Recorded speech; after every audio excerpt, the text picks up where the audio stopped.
विष्णुपादाय कृष्णप्रेष्ठाय भूतले श्रीमते भक्तिवेदान्त स्वामिन्निति नामिने नमस्ते सारस्वते देवे गौरवाणी प्रचारिणे निर्विशेष शून्यवादी पाश्चात्य देशतारिणे. Hare Krishna everyone. So we are discussing this very important shloka number 34, chapter 4, Srimad Bhagavad Gita.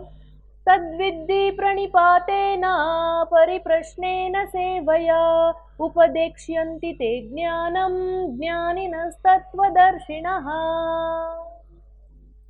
So herein Krishna is very beautifully saying Tadviddhi, he who wants to know what is the absolute truth should go to a Tattvadarshinaha, one who has already realized absolute truth. And how to approach him, what to do after approaching the Guru, what is the need for a Guru. And in the last episode we also started talking about what is the qualification of being a disciple. So let us continue that line of thought, the disciple's qualification. So here in Srimad Bhagavatam, Canto 11, Chapter 3, Shloka number 21, I read it out to you in the last video, but I'll do so again.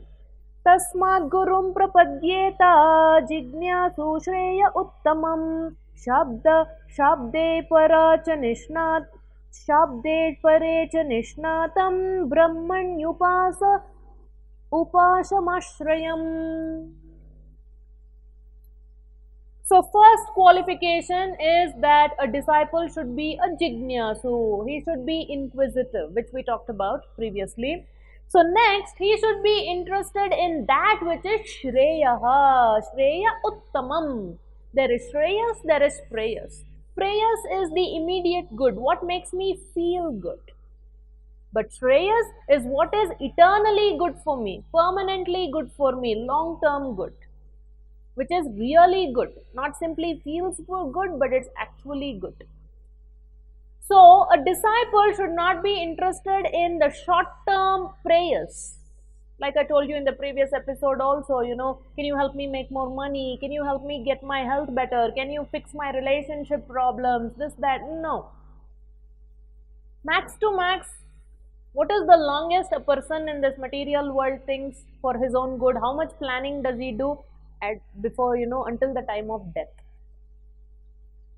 But actually, a disciple, a seeker, a spiritualist is planning for multi-life. He wants to end this material thing. So he is thinking long term. He is doing eternal planning, not just lifetime planning. He is thinking about eternal plan. Eternally, what is good for him, Shreyaha. And that is once and for all to end all this material problems. So he should be interested in eternal planning. He should not be bothered about lifetime planning, short-term planning. He is a good disciple. He is a good candidate. That's the qualification. First of all, he should be a human. Now all of you may be, jaws dropping and eyes popping. You may say, what? Of course he is going to be a human, right?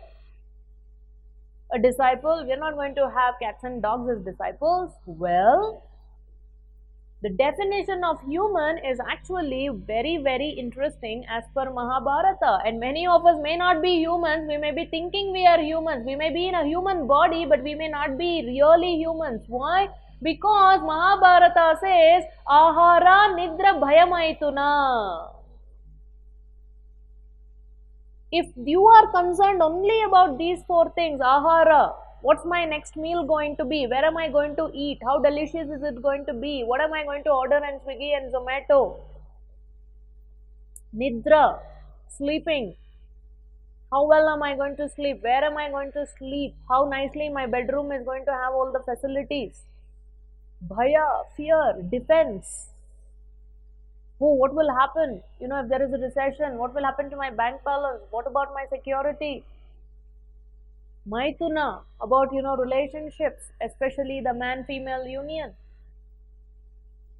So Mahabharata says, Ahara, Nidra, Bhayamaituna. If you don't go beyond these four, which is common for all the animals, including for a dog on a street, you are no better than an animal. That's why Mahabharata says, Dharmo ekohi. If the dharma, If the religion is not there as part of your life, if you're simply interested in making these four things more sophisticated and complicated, then you're no better than a four-legged animal. In fact, Mahabharata goes to say that you are a dvipada pashu. You are also a pashu only, but you have two legs instead of four legs.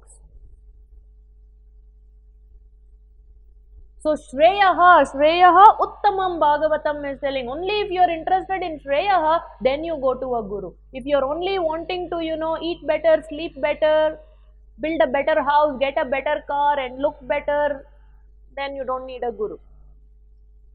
Don't go and trouble somebody who is, a guru. You'll simply become a burden for him. But if you're really interested in getting that dharma, knowing what dharma is, knowing what atmajnana is, and want to achieve atma sakshatkara, shreyaha uttamam, and you're not going to settle for anything less than that, then you are a good candidate. So these are two primary qualifications as given by Bhagavatam. I have given you the reference. One is you should be a jignasu, brahma jignasu, and two, shreya uttamam. You should be looking for the highest. You're not going to settle for anything lower than that. Okay, so now that we have talked about the qualifications of a disciple, now in the coming episodes, we will talk about what are the qualifications of a bona fide guru. Who is a guru? Somebody who speaks sophisticated English, somebody who dresses very flamboyantly, or somebody who's a very renowned kind of a person. Who is a guru? How do you know? So for that also we will go through the Shastras and we will actually see what is the qualification. So, there is less chance of you getting cheated by these so-called gurus. So please take care. We'll see you in the next episode. Hare Krishna.